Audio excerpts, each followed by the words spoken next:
What is going on, everybody? Welcome back to another episode of The Final Whistle. I'm Danny Erdrund alongside my guy Nathan Osler, and today got an interesting show today. Oh yeah, Video title of the video: Caleb Williams sucks. Steelers downfall and more.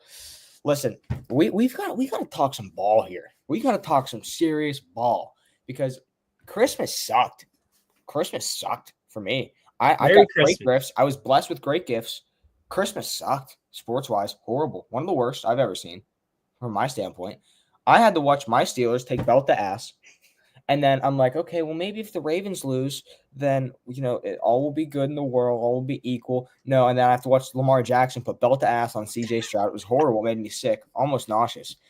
And then awful. And then I'm like, okay, well, maybe football can be redeemed, right? Football can be redeemed somehow on Thursday night. Caleb Williams is just a joke. So we only have 3 games that we can really dive into here.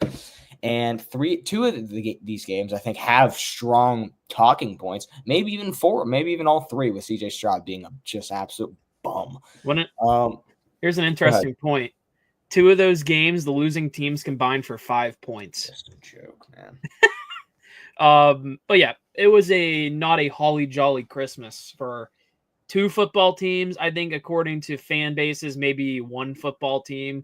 I don't know if we want to save the good old Pittsburgh Steelers for last and get the other 2 games out of the way. I think the Steelers and Chiefs are going to take a good chunk. Yeah. I guess let's start with the game I didn't even watch last night. Caleb Williams and the Bears hosting the Seahawks. Seahawks fighting for a playoff spot, and then they only win 6-3. So this is also just Geno Smith being bad. He didn't have an awful day, but not really do it. He had his QBR of 47.1. That's about it. Took 3 sacks, 160 yards, no touchdowns, no picks. Their leading rusher, Zach Charbonnet, 15 for 57. Not really a running game going on right there without who's their running back? I keep forgetting his name. Kenneth Walker. Yeah, Kenneth Walker. The running attack stinks without him. Noah Fant, your leading receiver, 4 for 43. That can't happen. DK's only put up 42. Jackson Smith and Jigba 32. The leading receiver all game was DJ Moore on the Bears, 6 for 54.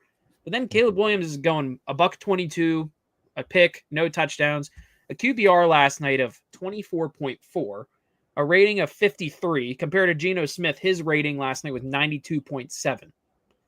Yeah, Caleb Williams by far, and it's great. Out of first-round quarterbacks besides Michael Penix, he's been the worst quarterback taken. Oh, also not counting J.J. McCarthy. If you're looking at Bo Nix, Jaden Daniels, and Caleb Williams, it probably goes Jaden Daniels, Bo Nix, Caleb Williams, the way they've played this year. Yeah. Some people might argue Bo Nix over Jaden Daniels. I've been in that boat too. Sometimes it's kind of 50-50. But Caleb Williams, it's looking like, I don't want to say he's a bust, but because we've said it before too. The Bears have given him so many weapons. They extended DJ Moore. They brought in Keenan Allen. They brought in Rome Odunze. DeAndre Swift's your running back. Pretty solid piece. What have they done? Their coach has been fired. Their offensive coordinator has been fired. There's always a scapegoat with that organization. I don't know how you kind of save him.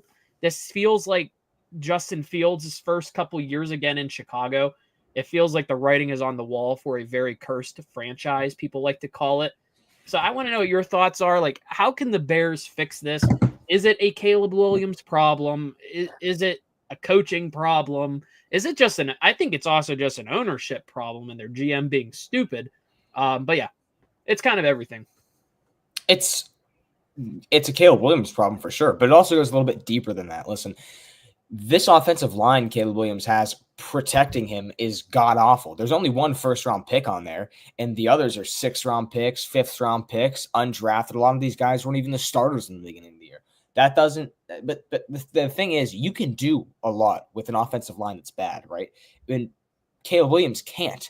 You look at him, he has time back there. He has enough time back there, but he tries to escape. He tries to do what he does at USC. It's just not working in the NFL. It's not going to work in the NFL. This dude's a flat-out bum. He can't play ball. He can't make throws. He wants to be Mahomes so bad. He is trying so bad to have aura. He has no aura. The painted fingernails aren't working, Caleb Williams.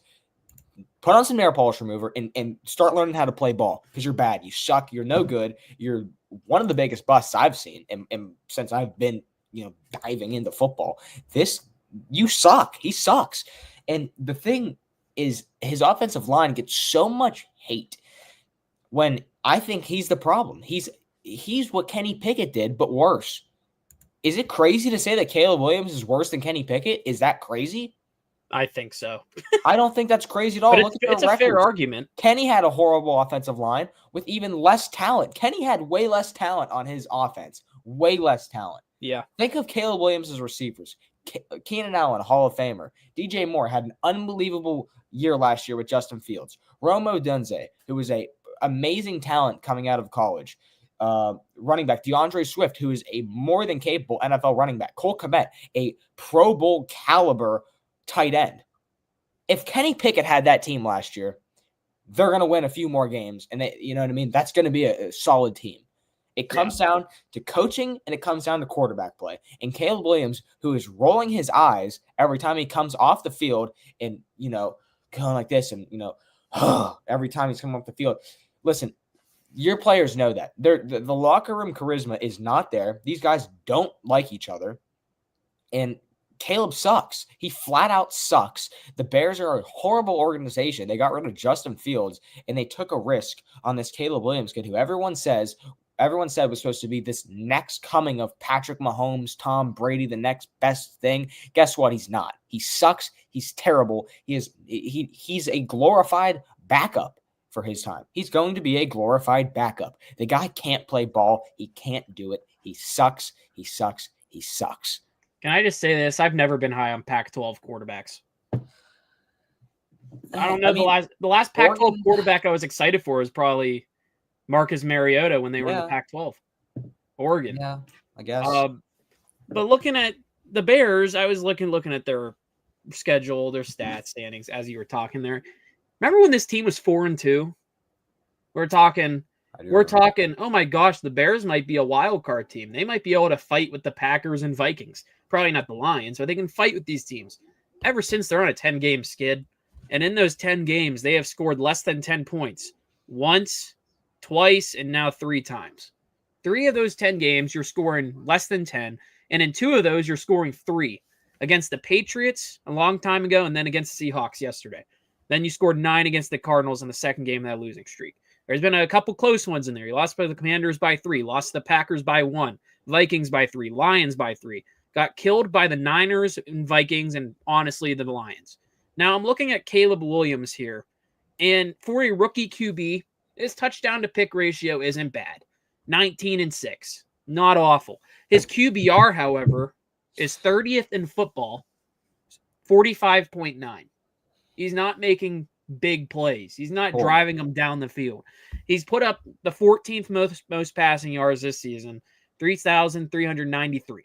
Fine. He's tied for 13th with touchdowns, tied for 68th in picks. So he's not throwing a lot of picks, surprisingly, out of a rookie QB. He's not turning over the football that way. The thing that scares me about him, he brought up his O-line not helping him. I think this is interesting to note. How many times do you think he's been sacked this season? 50. 67 times. He has been sacked 67 times, starting in week 1. Let's go from week 1 to today, yesterday. 2, 7 against the Texans, 4, and I remember talking about that Texans game because I was like, you cannot let that happen. But surprisingly, that's not the most in one game. 4 against the Colts. 3, the least he's taken in one game was back against the Panthers when they won 36-10. He only got sacked 1 time. After that, 3, 6. The most in one game was against the Patriots in the 19-3 loss. He was sacked 9 times. Almost 10 times they got to him. 3, 5, 7 against the Niners, 2, and then 7 against the Seahawks.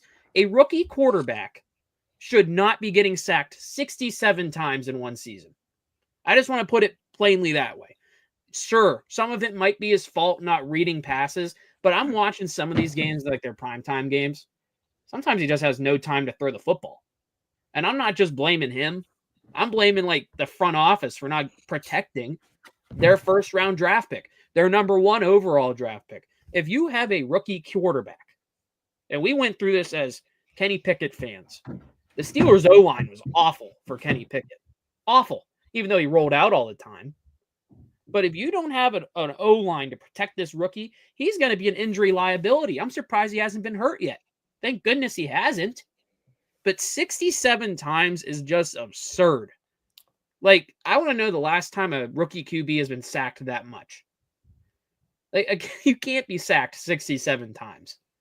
That's partially maybe his fault, but a lot of it you could put on the O-line here. But like 19 to 6 TD to pick ratio, not bad for a rookie.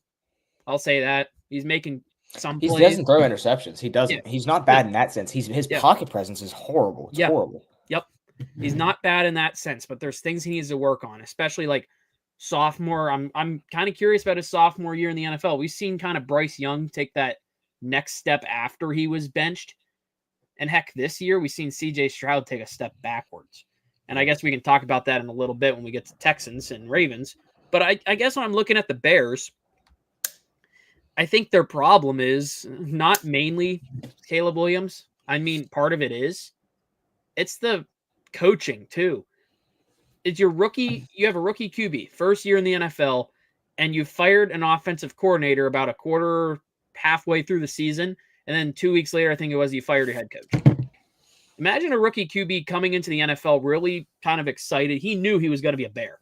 He knew it. He was practicing with Keenan Allen before he was drafted. But you look at it, you're like, okay, I have Matt Eberflus. He's going to be my head coach. He's been talking to me. Here's my offensive coordinator. Didn't even last halfway through the season, hardly. Now you have a rookie QB in the midst of a 10-game losing streak after starting 4-2.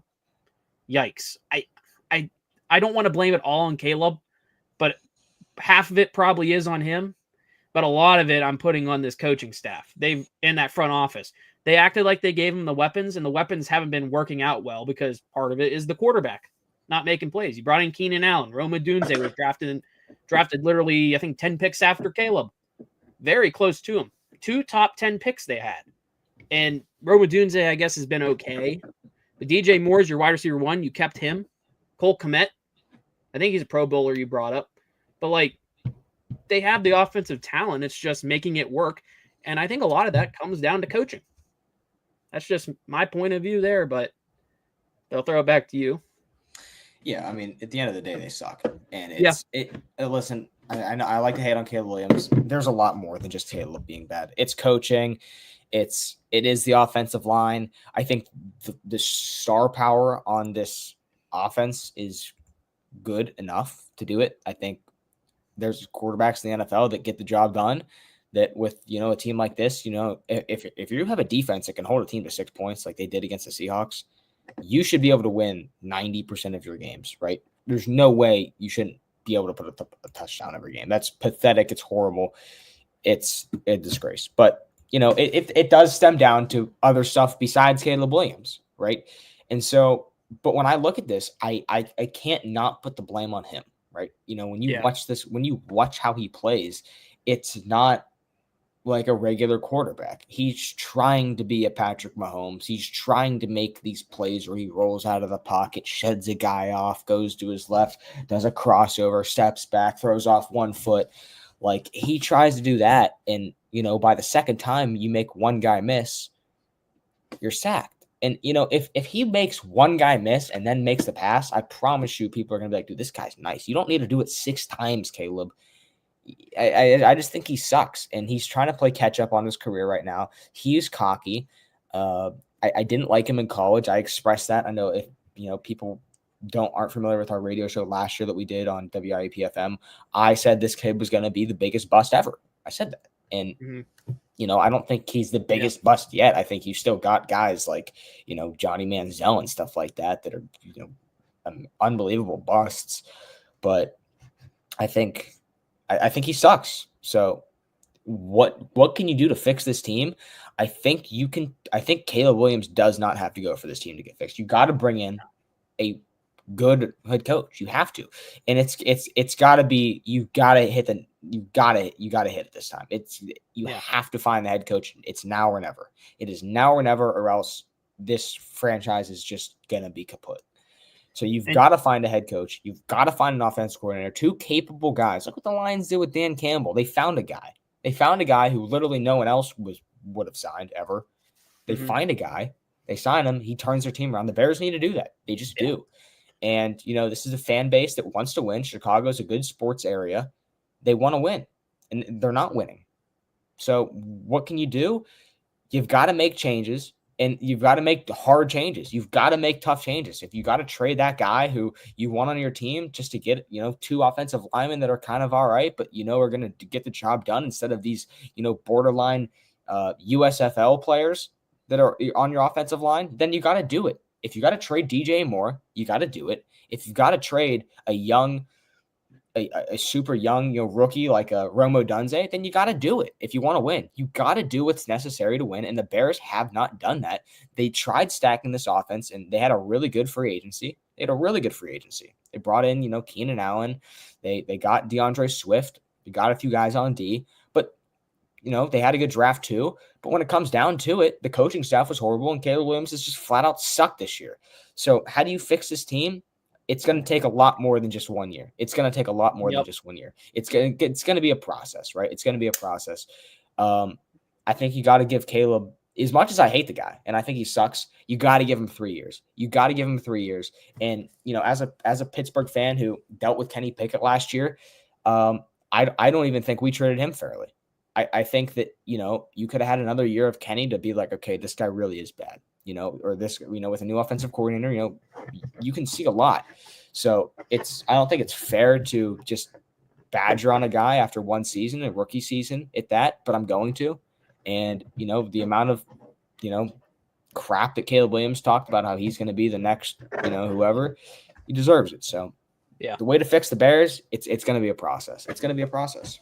I think, and I pulled up the other QB's touchdown to interception ratio because I'm curious. Out of all of them, Caleb Williams has turned over the ball by the pick the least. Yeah. Oh, yeah. And like you said, he doesn't turn over the ball. Caleb Williams. He's too scared. He's scared. 19 for 6 touchdowns to picks. Jaden Daniels, 22 and 8. Bo Nix has the most, 22 touchdowns, 11 picks. So Bo Nix and Jaden Daniels are putting up the TDs, but they're putting up more picks. That's about it. QBR rating, however, Jaden Daniels currently at a 71.8. The next highest is Bo Nix at a 53.2, and then the lowest would be 45.9 for Caleb Williams. So, Williams isn't that far away based off QBR from where Bo Nix is right now, but Bo Nix has taken more chances with a, I think, worse Denver Broncos offense. He has less weapons in Denver, in my opinion, than what Caleb Williams has. Way less. I guess Cortland Sutton's their number one. I think the defense is a very big factor. Mm-hmm. And I think the Bears that practically killed the Broncos that killed the Bears this year? Or was that another team? No, the Broncos they killed the Falcons. That's what I was thinking about. But quarterback room, the situation in Chicago is a rough one. I'll say that just to close this part out. It's kind of like I'm happy. There's teams that are grateful not to be Chicago Bears. Like that's your fans right now. If you're a fan of a football team, you hope it's not the Bears or Jets. Bears, Jets, and Giants might be the most cursed franchises right now in football, in my opinion. But other than that, the Bears just seem in an infinite limbo, a void post Justin Fields. They gave up on Fields. They brought in Caleb Williams. They were like, screw it, we're going for another QB. Let's see how it goes. This year, I get 19-6, pretty good, but it's like you're 4-12, midst of a 10-game losing streak. You fired your head coach, fired your offensive coordinator. Year one of Caleb Williams, honestly, was a bust. Hopefully he can do better. Hopefully there's a lot of offseason workouts for him, teaching him don't be rolling out so fast. As we saw, that's probably why Kenny Pickett failed in Pittsburgh, for example. Watching highlights of him, he's just rolling out of the pocket so quick. It's absurd how fast he just leaves the pocket. You kind of just got scared. Practically Caleb Williams. They're just getting scared. But yeah, and honestly, bring in some O-line. I don't care if it's the draft or free agency, trade, whatever, how you have to do it. Off the practice squad, for crying out loud, wherever you can get them, free agency. You can't get your rookie QB sacked 67 times in one season. There's still one more game left. That could hit 70 plus. So I guess that's my final spiel here about Caleb Williams. I guess let's move on to the Texans, Ravens. I would say, besides the poor offense, this might have been the worst game competitive-wise. Yeah. Even though the Steelers one felt like a blowout, this was bad. I didn't even watch this one. It sucks. I'll tell you what, it sucks. having Lamar Jackson in our division and being a Baltimore Raven, because I would love this guy. I would love Lamar Jackson if he wasn't wearing purple and draped in Ratbird attire, right? I would love him. But the issue is he is, and I have to live with that. I have to live with two quarterbacks in my division who are so likable, with Joe Burrow and Lamar Jackson, but I have to hate them with all my passion. So I do. I still hate Lamar. But he's disgusting. This kid's nice. He's the truth, right? And how do you stop him? I mean, he flat out owns the Texans. How do you stop Lamar Jackson? I mean, he's throwing fadeaway passes in the end zone. He's dropping back, making a guy miss, throwing the ball, and then turning around and hitting the that's you can't teach that. He's on a different level right now. He just won the MVP last year, and people are saying he should win this one. He should win back-to-back MVPs. Now, I hope not. I hope Josh Allen wins. I think Josh I hope Allen he does, but I think deserving. Lamar's going to win. Lamar's different, dude. He's having a prime. He's now has the most rushing yards by any quarterback in NFL history already. That's crazy. This dude's a stud. He's a flat-out stud. And how do you stop him? Because when you put a QB contain on Lamar Jackson, you have 6'4", 250 pounds of Derrick Henry coming down the A-gap. What do you do? And then if you just run commit, you got Zay Flowers, you got Mark Andrews, who's having a better year than what he started. How do you stop this Ravens offense? I think the only way to stop the Ravens offense is to score on the Ravens defense, because their secondary is horrible. Or just keep them off the field. Is nuts. You got to keep them off the field. Yep. You have to. Because when Lamar wants to make a play, he will. People like to criticize Lamar Jackson's arm. I don't think it's as bad as people say. I think he has a slightly above average arm. He can throw the ball when he wants. He's made great throws that I've seen in my life. He's made unbelievable throws. He's also made horrible throws. But he's the best playmaker in the NFL. Easily the best playmaker in the NFL. Easily. Without a shadow of a doubt. Now, I'm done with my glazing on Lamar Jackson. I'm going to switch, unless you have anything to say about the Ravens offense. I kind of want to add this about the Ravens, and we'll get to this when we talk Steelers Chiefs. The Ravens are now in first place of the AFC North. The Ravens have been in like second place this whole season, but a lot of people have seen them as the favorite in the AFC. People think they're better than the Bills. I think they killed the Bills this year, and then they are better than the Chiefs, even though the Chiefs beat them, but it was literally by a toe, because Isaiah Likely, if you remember week 1, right, his toe hit the edge of the white. It was like the Kevin Durant Nets situation a couple years ago in the playoffs where they lost. I think it was the play-in or whatever. Yeah. But the Ravens, Lamar Jackson, I get he only went 10 of 15, 168 yards. Here's the thing. They didn't have to throw the ball much, because the Texans' run defense just could not stop Derrick Henry. 27 for $147, averaged about 5.4 a carry and a touchdown, and along a 20. Then you got Lamar Jackson, 4 for 87. Lamar averaged 21.8 yards a run. Lamar Jackson is literally a super utility knife. And I want to add this about Lamar that I don't think you brought up. I don't really know his injury history that much, but he seems like he has always been very durable and not being on the injured list, or IR, as it's called. If Lamar Jackson is healthy, the Ravens are going to win football games. If Lamar Jackson is hurt, they will still find ways to win football games. This Ravens offense is built on the run, not the pass. And even when Lamar is throwing a football, he's still very accurate. A 99.8 QBR, a rating of a 143.9.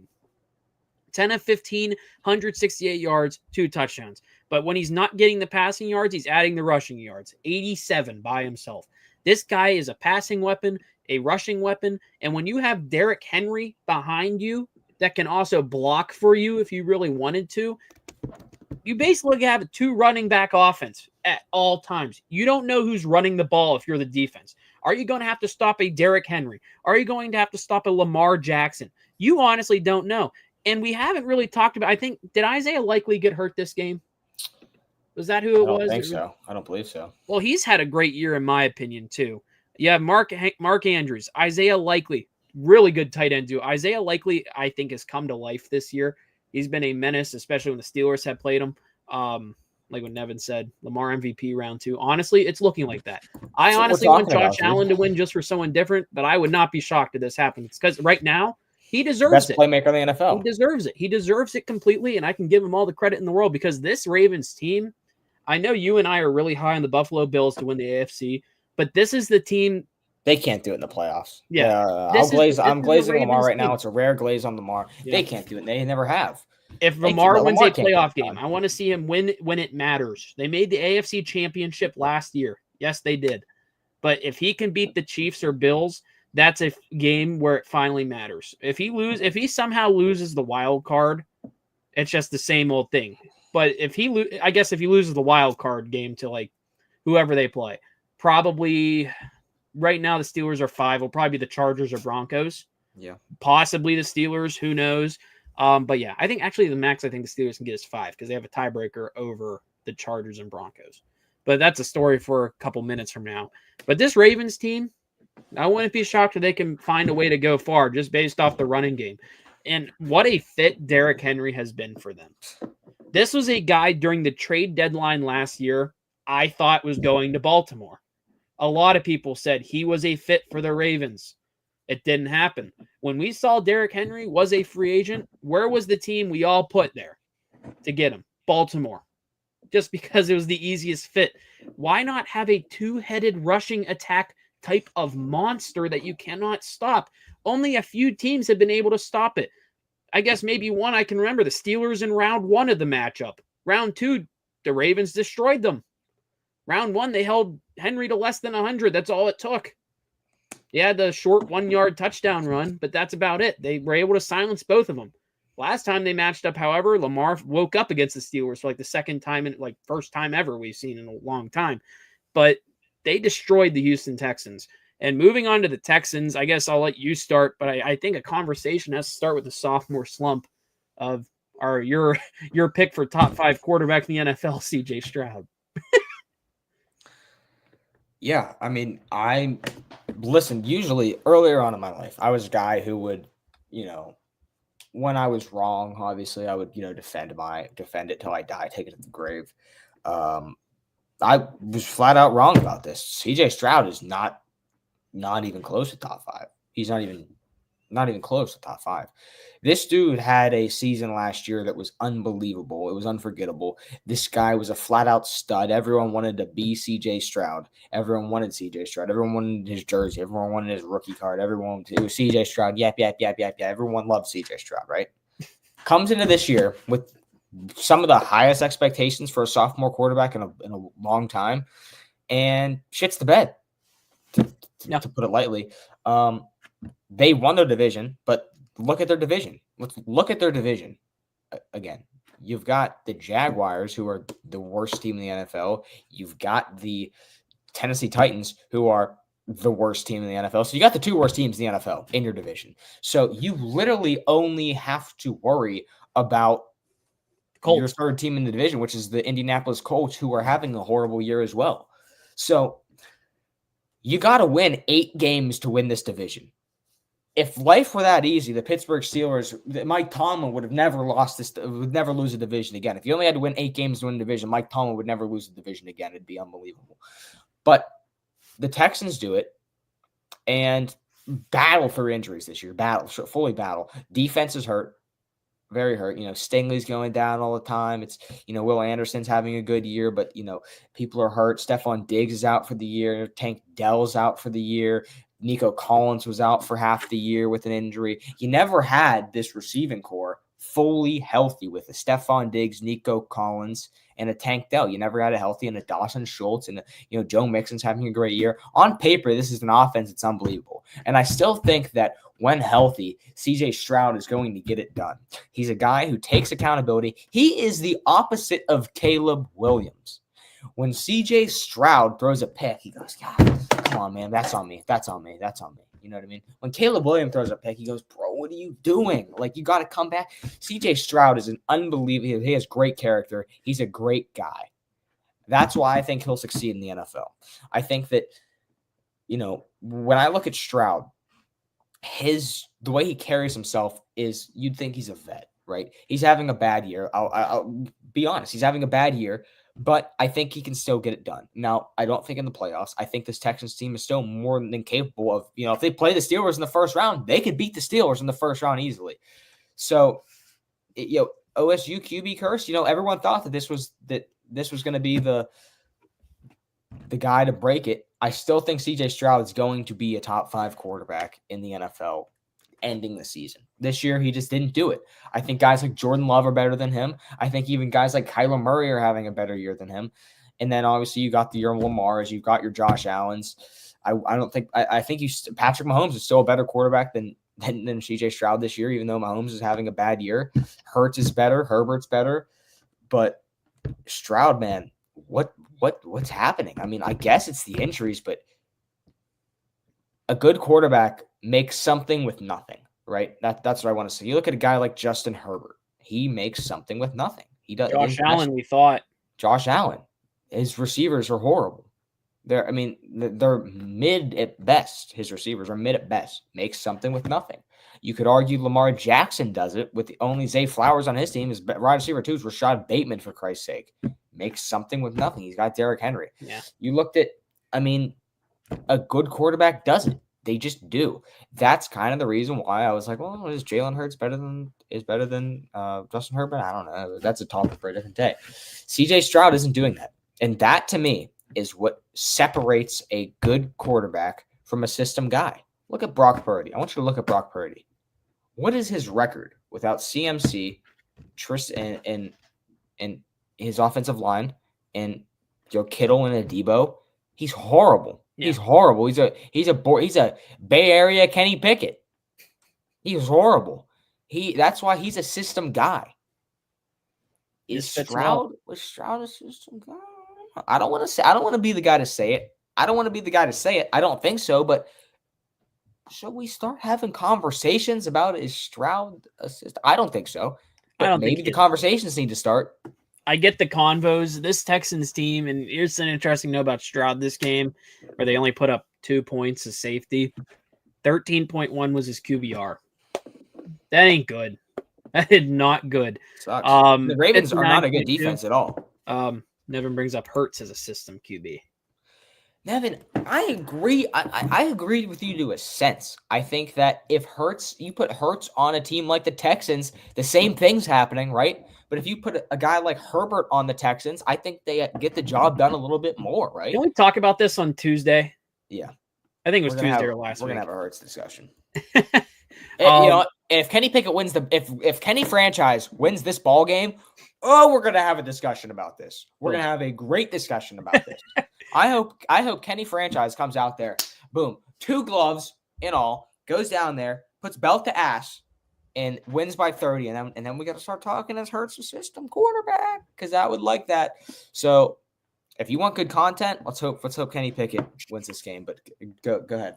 So CJ Stroud this year, 19 touchdowns, 12 picks, clearly a down year compared to his rookie year. His rookie year was absolutely amazing. I still think the OSU QB curse that Nevin brought up earlier in the chat, I think he's the outlier of the OSU QBs, because CJ Stroud has showed a lot of potential, in my opinion.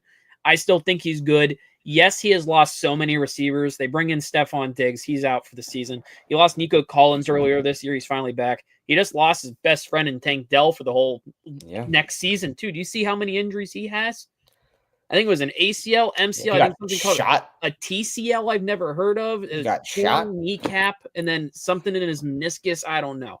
Horrible year. Thoughts and prayers to Tank Dell. That sounds awful. Just a rough career, man. That's the most lucky NFL player, unlucky guy I've ever seen in the NFL. Yeah. I want him to succeed too. I really like Tank Dell.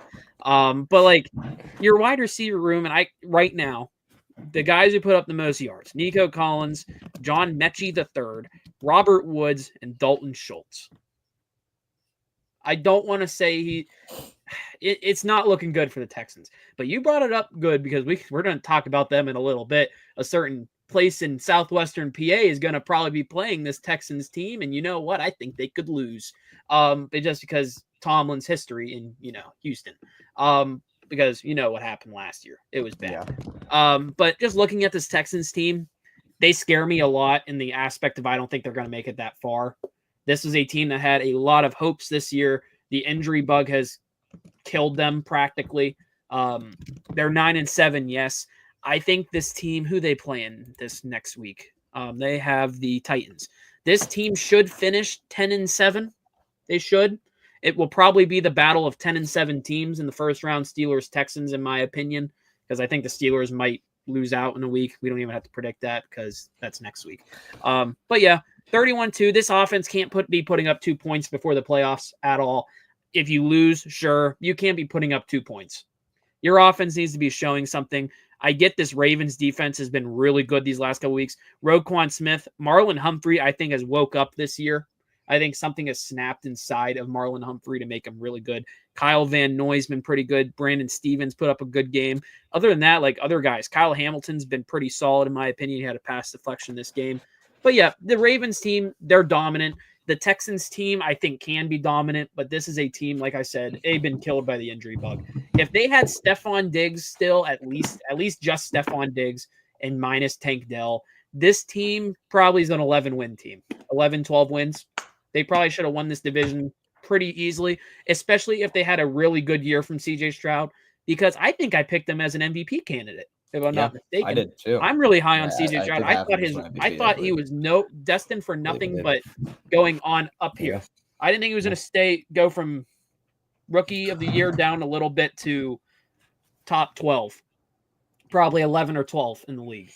But other than that, if you're a Texans fan, I don't know how to feel right now, just because if you're looking at the playoff matchup I have hope. Like if I'm a Texans fan, I have. Yes. This is my thought process. This is, listen, we've got our guy. CJ Stroud's our guy. Yep. There's no doubt about that. We saw what he can do last year. We're stacked. Offensively, we're stacked. I think it's just chalk it up as a unlucky year. Chalk it up as an unlucky year. And you don't have to chalk anything up yet. You still are in the playoffs. You still won your division. You've got home field in a playoff game. Man, this home play, if it is the Steelers going to Houston, they're both of their last threes right now include Chiefs and Ravens losses that were basically blowouts. I know they only lost to the Chiefs 27-19, but that game felt like a blowout once Tank Dell left. Yeah, it really did. Both those teams got murdered by those guys, and then it comes down to a Titans game for the Texans and the Bengals for the Steelers.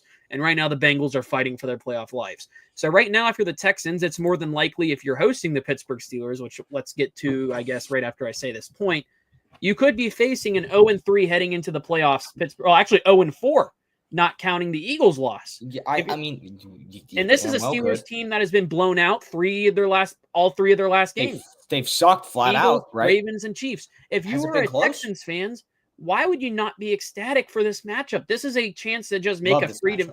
Because I think if this is the matchup in the first round, Texans Steelers right now, I get the Texans lost by 29.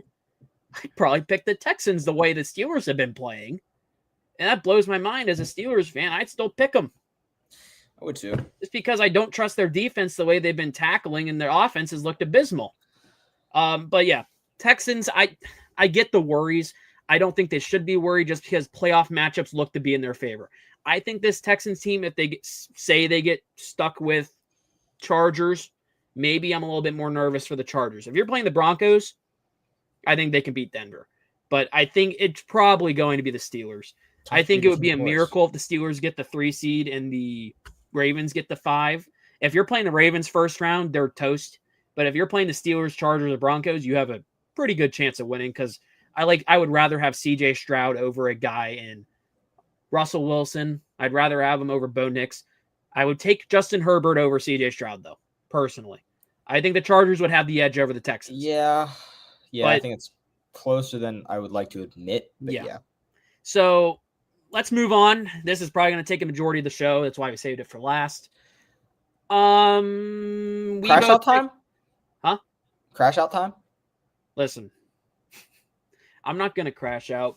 It's kind of going to be we should have known this was coming. The Steelers lose 29-10 on Christmas. Merry Christmas, Yinzers. Here's an interesting stat I just wanted to read off. This is a tweet from Jerry Dulac. This is now the 4th time in the past 6 years the Steelers have lost 3 consecutive games in December, and the 5th in the past 7 where they have lost 3 in a row after Thanksgiving. It's like Mike Tomlin gets his 9-win quota and just decides I'm done.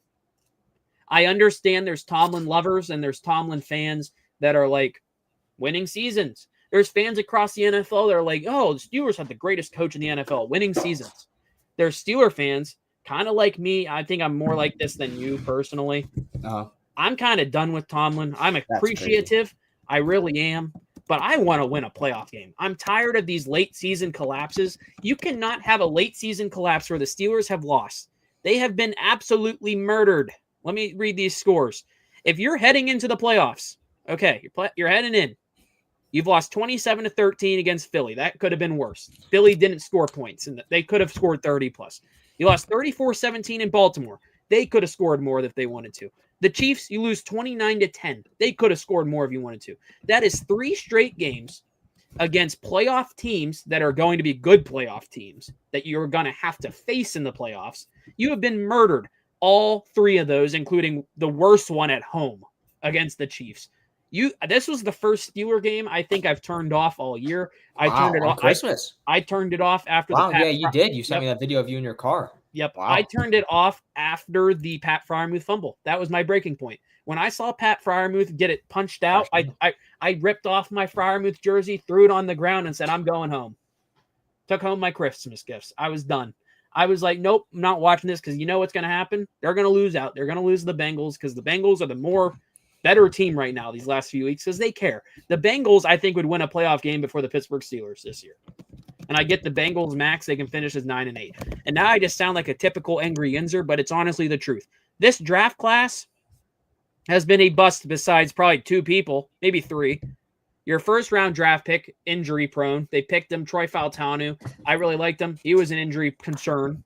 Zach Frazier, he's been good. Roman Wilson, he's in Steelers jail. I was really excited for him. That's a bust. Peyton Wilson, pretty good. Mason McCormick has been, I think, really good. Him and Zach Frazier have been the best 2 draft picks. Logan Lee, whoever the heck that is, and Ryan Watts, whoever the heck that is.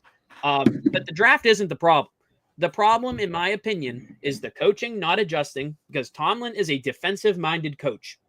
In the NFL, and I brought this up so many times, the NFL today is an offensive-minded league. Arthur Smith is your offensive coordinator. He has been very hit or miss for the Pittsburgh Steelers this season. These pitch plays are the new equivalents of Matt Canada jet sweeps.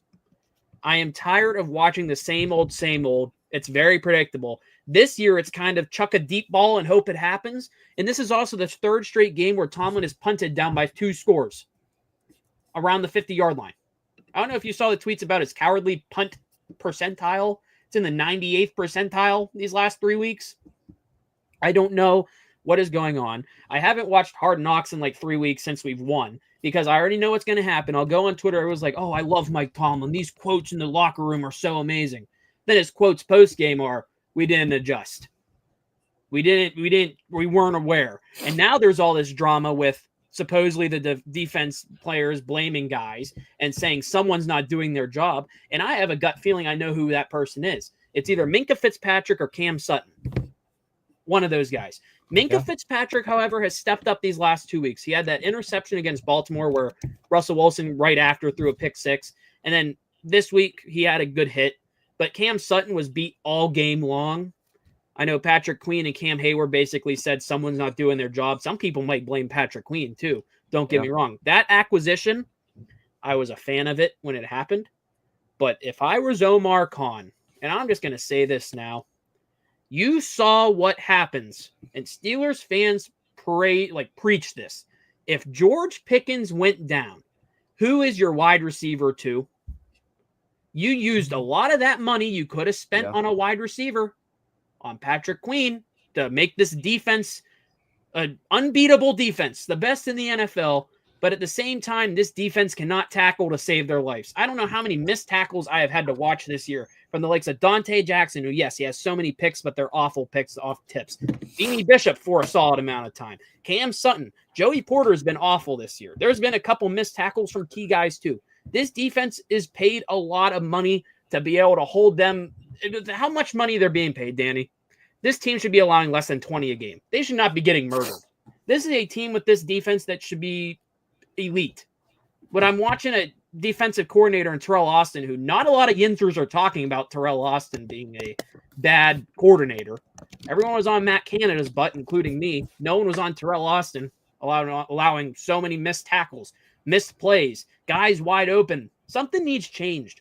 And I get Tomlin, and going back to him, defensive-minded coach that can't play in today's NFL. You see offensives. Only one time the Steelers have been able to go in a shootout this year and put up a lot of points to win. The Bengals. That Bengals game. They were able to keep up with them. If you're looking at their schedule this year, let's pull this up. Games that have been high scoring that they won. I don't count 18 points a high scoring game. I don't count putting up 13 points a high scoring. 20 points, not really. They didn't beat the Colts. They lost 27-24. They beat the Raiders. They put up 32. They put up 37 against the Jets. Not really a shootout. They didn't have to respond to the Jets. But when I'm looking at games where they actually had to put up points to win, probably two. The Commanders, they won by 1, and then the Bengals. That's about it. Those are the two games I saw the best offense. Before I keep going and I go to the offense, I want to throw it to you and your thoughts because I haven't even talked about Russ. But I'll throw it back to you before I keep going. Listen. It's the Chiefs, right? We're playing 3 games in a row that suck. We lost 3 games in a row. It just sucks, right? These are some of the 3 best teams in the NFL. Let's call it as it is. I don't want to make excuses because I'm about to shred them. But at the end of the day, these are the 3 best teams in the NFL. 3 healthy teams. 3 very healthy teams. No one's really injured on these teams. I guess Chris Jones was injured on the Chiefs. But you know, as a Steelers fan, you gotta bite the bullet. I mean, this is a team that 3 weeks ago we're like, Super Bowl. Are we gonna start thinking Super Bowl? Start thinking about it? No, not happening. Yeah, the standard is the standard for Mike Tomlin, and that standard is a 500 season, and then that's it, right? In my opinion, it's honestly the defense couldn't stop a nosebleed last game. They just couldn't. Russell Wilson played bad, to say the least. He didn't put the ball in George's hand enough. He didn't find Freiermuth enough. He didn't find his guys. He didn't do what he did. You know what I mean? I think Russ got comfortable. I think Russell Wilson got too comfortable in Pittsburgh. He was comfortable in Denver because he didn't have that many expectations. He didn't have any expectations to win a Super Bowl in Denver, really. And then he comes to Pittsburgh, less expectations. He's not getting paid. Pittsburgh fans, don't think he's going to go out and ball out. And then he balls out because he doesn't have expectations. And then the bye week comes, Hard Knocks comes, and they beat the Ravens. And then they beat the Browns. And now there's expectations for a Super Bowl. People start talking about a Super Bowl in Pittsburgh. It's floating around. The players hear the noise. I promise you the players hear the noise as much as they don't want you to know it. They hear the noise. And I think that got to Russ. And now he's saying, oh, shit, I got to win games. And I don't think he thrives in those situations anymore as a quarterback. He doesn't. But it stems down to more than Russ. Listen, George Pickens needs the ball more. Guys need to find themselves open. Calvin Austin needs to step up in these situations. There needs to be better play calling from Arthur Smith. I don't know why we're running the ball down 15 points, down this, that. Just a collapse. I think this is just a collapse as of right now, offensively. Defensively, they're playing bad. TJ Watt's not getting to the quarterback. Minka's not doing his job back there. I know he had a pick, last week, but they're not doing their jobs, right? Joey Porter's out. It's just a bunch of guys who aren't doing their job. And now there's these, we've kind of survived. This was going to be the first season in a very long time, Nate, a season in a very long time without some sort of drama, right? And then the press conference happens. And all these players on defense are naming an anonymous player who is a cancer in the locker room. I'm so sick of it, Nate. I'm sick every goddamn year. There's someone. It happens every year. Every year. It started with Antonio Brown, then Juju, then Deontay, then Pickens, then Claypool. I can't take it. Now who is it? Tell me and cut them because I can't take it. It's got to be Can't Cam do this Sutton. every year. It's got to be Cam Sutton. Or it's beats Minka. his wife. I don't know. Who the hell is it? And I want him gone. Because if TJ Watt doesn't like you, I don't like you. Okay? I can't wait to watch Hard Knocks. I want to know who this person is. I want them cut. I want them gone. I want them disbarred. Because I don't know who it is. Is it Patrick Queen because he can't catch a ball? They tip it up in the air and the ball is right here. And Patrick Queen just goes, I mean, come on, dude. I know Pee-wee football players that can catch that ball. That changes the momentum of the game. I think it's an effort thing on defense. But I thought we were going to get through a season without drama. I thought we were. And now I got to think, and I got to open up my damn phone every day. And I got to go, okay, let's see. Okay. So these people think it's Cam Sutton. Okay, these people think it's Patrick Queen. These people think it's Beanie Baby. I'm just over it, man. I'm over it. And it just happens every year, and it makes me just sick. It makes me sick. I thought this was the team. They had the chemistry. Nope. So we got a locker room issue. They And lost the locker room. It only took till what is this, week 17? Yeah, right before the playoffs. It only playoffs. took till right before the playoffs till we got some sort of damn locker room issue. Telling you, And man. I'm so sick of it. And I defend Tomlin, right? You know I defend Mike Tomlin. You do. But this is the thing that I think is Tomlin's worst aspect. He's a player's coach. He is a player's coach, and he wants those players. He wants to be their friend more than their coach. Look at a guy like Andy Reid. He can be their friend in the locker room. He can dress up as Santa Claus after a win. That right there. He can dress up as Santa Claus after a win, but also he's going to chew your ass out on the sidelines if you miss a blocking assignment, right? Look at a guy like Bill Belichick. No one messed with Bill Belichick. I think these guys respect Tomlin's accolades. But I think when it comes down to it, I don't think Tomlin has the balls to reprimand someone the way they should be reprimanded. I think if someone does something on that field, that another head coach would be like, you're going to sit your ass on the bench for that. I know coaches in high school that some of the crap that George Pickens does, some of the crap that any other of these diva receivers do, that a high school football coach would walk up to them and say, you're sitting your ass on the bench for the rest of this football game. Tomlin doesn't have the balls because he wants to be their friend that bad. That is my biggest issue with Mike Tomlin, is he does not control his players. He can't do it. He doesn't control them. I mean, it's unbelievable. Now, I think Tomlin is a very capable coach, but this is his biggest issue. It's his biggest issue, and he can't win in the playoffs. Those are his two issues. That's what they are. Besides that, I love Mike Tomlin. I don't think he can command a locker room. I don't think he can win a playoff game. What else? What else am I fired up about? Besides, all of a sudden we have locker room issues again, and it's driving me crazy. I don't know. We need another receiver. I'm over it. This team makes me sick. We lost 3 in a row. What did I say when we beat the Ravens? I said I think we're gonna. Or when we beat the Browns, I said I think we're gonna lose out. I said, Look at these games. I think we're going to lose out. The way we're carrying ourselves, I saw the players. I said, I just got a bad feeling. I think we're going to lose out if we don't win. I said, if we don't win this week against the Ravens, we're going to lose out. So we have to. I need to show you something. Show me. I'm going to share my screen. Hopefully this works. I just want to show you this. Pull that up, fix that. Who do you think this is? 0 yards. I got it. 0 yards, 0 reception yards, 0 reception, 0 receiving touchdowns. Who could it be? Is that Van Jefferson?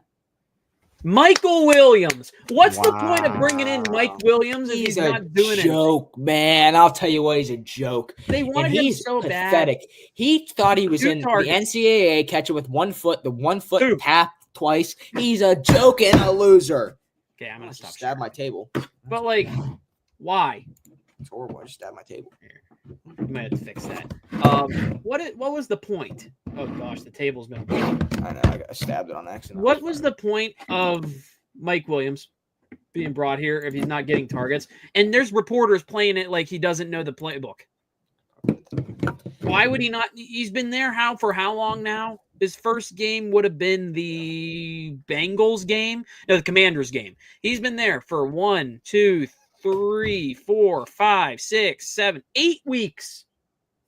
And he doesn't do anything, Nate. He doesn't do anything. He had that great. He was supposed to fix the offense. He had that awesome one touchdown. His first play as a Steelers. He sucks. Woo, touchdown. Yeah, Steelers. Woo, winning season. Woo. He's a joke, man. And they're going to bring him back. And here's the thing. Can we talk about Russ for a second? For Rusty. There are Steeler fans. I believed in him. I don't want him back. I'm sorry. I don't. I want Russ back. We're seeing it now. This is what Broncos fans preached. I didn't listen because right now his ratio to touchdowns 15-5, not bad. Especially since he didn't play the first 6 games, I think it was. This guy, for 2 straight weeks, has looked like Broncos Russell Wilson. And I forget who it was on Twitter that said it like this. He starts out really good, and then we start to see the wheels fall off. Russell Wilson will start out pretty decent, but then after a few weeks, it goes from up here, you're at a high, then crashes the car. We saw it against the Ravens in the AFC North possible clinching game. We saw it, on Christmas with that. I think it was a pick. It was a pick. He did have a pick this game. It was awful. Just gave it right to him. Let's go back into this. And there's Yinzers that want to pay this guy $30 million a year. I would. No. I'd give him the bag, man. I'd give him the bag. He's old. He's 36. We need to get young. But let me refresh your memory. Rebuild for once. Let's think about this. Retool. I'm tired of being in the 10-7, 9-8 void and losing playoff games. I agree. I'm tired of it, man. Let me refresh your memory. The Jets in a couple. We lost this game to the Chiefs. What, 29-10, right? Yes, we got killed. Okay. Shut your eyes for a second. If Russ doesn't throw that pick, right? We're still losing. No, it's 17. It's 17. Stop playing the pretend magical fairy tale Disney World. 29. If Patrick Queen catches that ball, we're in Chiefs territory. Oh my goodness. Let's say we score 17 plus 7. That would be 24 points, and that takes 7 away from the Chiefs. We win the ball game, Nate. We win the ball game. If we don't throw that pick in the red zone and Patrick Queen catches that ball, it's a close game. We could win the ball game. This is what I see in my Steelers chat. I'm on a Pirates Discord. This is all I see about Steelers fans. This is the big. I've never seen a first-round exit quite like this Pittsburgh Steelers team. It's going to be a magical first-round exit. It's going to be to the Texans every year. It's going to be the Bills. It's going to be the Chiefs. We're going to have the 5 seed. So it's for sure Texans. It's going to be the Texans because right now the only way they will get the 3 seed right now is if they win out and the Ravens lose one more. Because right now they have the tiebreaker of the Ravens with their AFC record, I think it is. Yep, Ravens have to lose to the Cleveland Steamers, the Browns. The 9-8 bowl. That's what's going to happen. This team is in an infinite void, I like to call it, because they are so used to these winning seasons. They do nothing with them. For how many winning seasons Tomlin has, if you told a non-football fan who is just getting into the NFL, they have no recollection of the NFL in their life. They don't know they don't know Tom Brady has like 7 rings. They don't know the Patriots have 6 Super Bowls. They don't know the Steelers have 6 Super Bowls. If you told an NFL fan, someone who's a noob and knows nothing about the sport of football, to be a Steelers fan because they have so many winning seasons, Tomlin's never had one. This fan probably thinks they've won so many Super Bowls. So many. They haven't won a playoff game since like 2016. I'll talk about that. 2016. Who was that against the Dolphins? Yeah. Would have been the Dolphins. They could have won it. Dupree laid the Then there was the 2017 playoff game where Big Ben and that team lost to the Jaguars. Lost to the Jags. That was the year the Jaguars could have made the Yeah. Super Bowl if they didn't blow it in the final minutes against the Patriots. Yep. How fun that would have been if Blake Bortles made a Super Bowl. That would have been Jaguars-Eagles. What an alternate timeline. Yeah. But back to the Steelers, I can't. I know we're running out of time today. We were thinking 30 minutes. We're at an hour. Yes. Honestly, 2020. that Browns loss in 2020. Worse. But I That's get the the worst 2018. disaster. I get 2018. 2018 was bad. Remember when Juju Oh my fumbled gosh. against the Saints? I was That a was big bad Juju too. guy. That fumble kept them out of the playoffs. Yeah, it did. We would have made the playoffs. We won that. That was game. around Christmas time. Yep, Juju Merry fumbled. Christmas, I remember Steelers throwing his fan. jersey away. Threw his jersey away. But looking at Russ, I can't be paying Russ more than 10 mil a year. You can't. I understand quarterbacks are expensive, but I know what's going to happen. I know what Omar Khan's going to do, and I love Omar Khan. I know what they're going to do because Mr. Rooney doesn't want to lose. Tomlin will be back. And hear me out. I had a vision today before we went live. Uh-oh. This was my vision. What's going to happen is, you know who's going to be signed if Russ isn't? Talk to me. And if Justin? Fields isn't? Because I would rather Who? than bring Justin Fields. Oh, tell back. me it's Mr. Franchise. No. It's a certain guy Kenny? that's been it's already a guy that's been cut. Kenny? Captain Kirk. Kirk Cousins gonna Oh. come on a cheap deal because they don't want to lose. They want to be just good enough. Just good enough. What about Kenny? Oh, Kenny's done. They burned Oh. bridges there. I'm sorry. I hate to break it to you. Kenny Pickett's LinkedIn profile is going to need updated in a couple of years. What do you think he went to college for? Or you think he was just there as a student, undecided? He was undecided. He was Undecided a student. baller. He had a his major was frat house in football. Yeah, he's a dog. I like Kenny. Mr. Franchise. They called him Kenny Franchise. You know what would happen if they sell the team like Nevin says? Bob I'd buy Nutting it. would buy it. Boy, You know what? This is a sacrifice I would be willing to make. This might be a hot take. talk to me. If Bob Nutting sold the Pirates, to That's buy the Steelers, crazy. I would take a World Series That's over a crazy. Super Bowl. No, I that's would. crazy. That's my Nate. hot That's take. crazy. Yeah, I do remember that. So you want to pull up the video? I don't Watch have a this. video. I have it. I'll pull That's it my up. hot take, though. I'd rather have a World Series right now than a Super Bowl. I want my Pirates to win something for once. But right now, their right field platoon is going to be Josh Here, watch Palacios and watch Jack this, ready? Sawinski. I'm so excited. Ready? This is bad. You're about to be like, oh my god. So When was this? this was, let's see, this was this was a year ago. Wow, this was October 12th. So this was. Ooh, I got to see Kenny Pickett play live a couple times. Oh, I think I've seen this video. This is bad, but I'll take it on the chin. Please don't start this, Nevin. I don't want that today. I do not want this. In All my right, are we brain. ready? This is 57 seconds long, and this is one of the worst takes you'll ever hear. Here we go. Kenny Pickett will finish this season as a top 10 quarterback. Hello, everyone. I'm Danny Erb, and I need you to hear me out. Despite Kenny's below average statistics from last season with only 7 touchdowns and 9 interceptions, I believe a turnaround is imminent. The Steelers' offense has undergone significant improvements with talented receivers like Johnson, Pickens, and the addition of Allen Robinson. Combined with the enhanced support on the offensive line, Allen the Robinson. Steelers have the potential to become a formidable team on Sundays. Pickett will finally have the much-needed help to thrive and fulfill Pittsburgh's long-awaited search for a quarterback. And let's not forget that Pickett made history as the first rookie to ever deliver back-to-back game-winning touchdown passes in the final minute of the fourth quarter. When considering these factors and even comparing Pickett's potential to CBS's ranking of Deshaun Watson at 10th, the idea of Pickett claiming the top 10 spot doesn't seem so far-fetched after all. Wow. What a How bad of a take is that? What a I great said- video. I man. said, but with the addition of Allen Robinson, the Steelers are going to be a formidable team on Sundays. Allen Robinson was horrible. Allen Robinson was this year's Van Borderline Jefferson. Mike Williams. Shit. Mike what a Williams bad is going to take. be next year's Van Jefferson. That's got to go down as one of the worst takes of all time, right? If you're the One of worst Steelers right now, I have a question. Would you draft a quarterback? No. Listen, it depends on what happens with Justin Fields. If Justin Fields goes walking, yes. If Justin Fields goes walking, Jalen Milroe, Pickett. And Jalen Milroe is not even that good, but I just want a mobile quarterback. I think it'd be fun to watch. There's Steelers fans on Twitter already tweeting Archie Manning to the Berg. I hope they know what it's going to take for that to happen. For that to happen, Archie Manning's going to have to be good in the college and actually stay decent. B, the Steelers are going to have a losing season. Woo!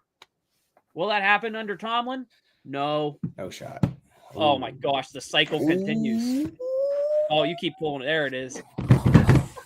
I would love this. This would be fire. the Kenny Pickett cycle all over. Yeah.